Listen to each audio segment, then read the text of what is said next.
Birinci ötünüç 12 dekabr Акылбек Өсөнбекович 12 dekabr Адабият күнү. Эмне үчүн Адабият күнү болгон? Бул Чыңгыз Айтматовдун туулган күнү, Алыкул Осмоновдун өлгөн күнү да.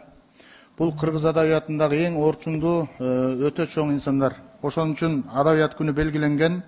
Ушул Адабият күнүн утурлай быйыл кыргыз патенттен барбы? Бар экен. Мына кыргыз патентке мен ушул жерден рахмат айткым келип атат, Акылбек Өсөнбекович. Кыргыз патент азыр билесиңер, декабрь башталгандан баштап эле жылдын мыктылары көбөйөт. Жылдын мыкты күчтүүсү, жылдын мыктысы дегендер. Бирок кыргыз патент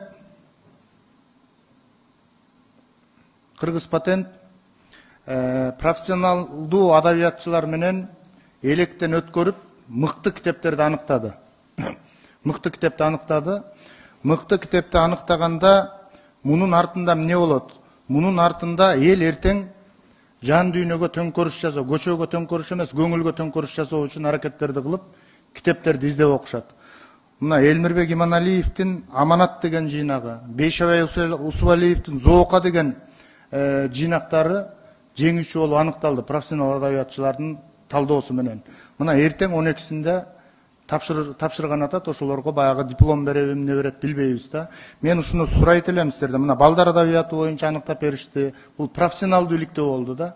Кыргыз патентке мен жетекчилигине дагы, жамаатына да рахмат айтам. Ушул 12 декабрь Адабият күнүнө көңүл буруп койсоңуздар, мүмкүн ушул кыргыз патент аныктап турат экен.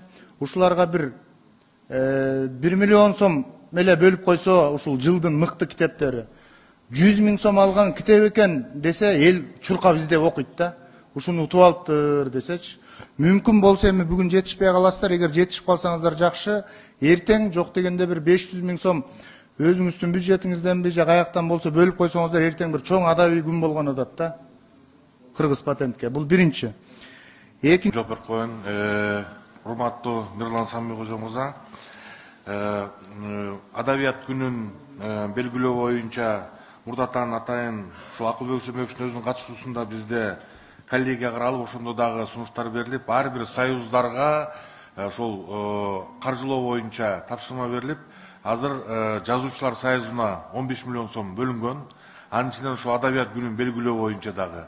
Андан тышкары 10 миллионуна ошол жаңы чыккан чыгармаларды чыгарууга дагы жана конкурстарды өткөрүүгө дагы тапшырма берилген. Ал эми эртең ошол сиз айткандай Чыңгыз Айтматов атабыздын 95 жылдыгын саат 11-де Токтогул Сатылганов атындагы филармонияда жогорку мамлекеттик деңгээлде белгиленип жатат. Жана жазуучулардын майрамы өзүнчө белгиленмекчи.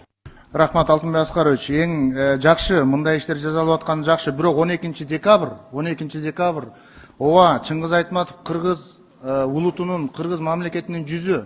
Бирок 12 декабрь Адабият күнү деп белгиленгенде Чыңгыз Айтматовдун көлөкөсүндө калып калбаш керек да.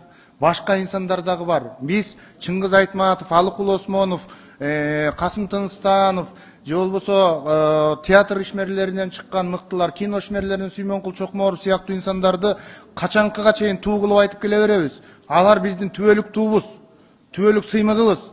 Бирок бүгүнкү заманда 21-кылымда да Чыңгыз Айтматов чыгыш керек да. Бүгүнкү заманда дагы биздин мыктылар чыгыш керек. Мен ошон үчүн могу Адабият күнүнө дагы көңүл бурсаңыздар. Мына кыргыз патент эртең өткөргөн тат. Мүмкүн болсо эртең ошол жака барып, мына бул жерде жазуучулардын китептери аныкталып чыкты. Ушуларга көмөгүңүздөрдү көрсөтүп, жок дегенде сый баракчаңыздарды берип койсоңуздар деген ой.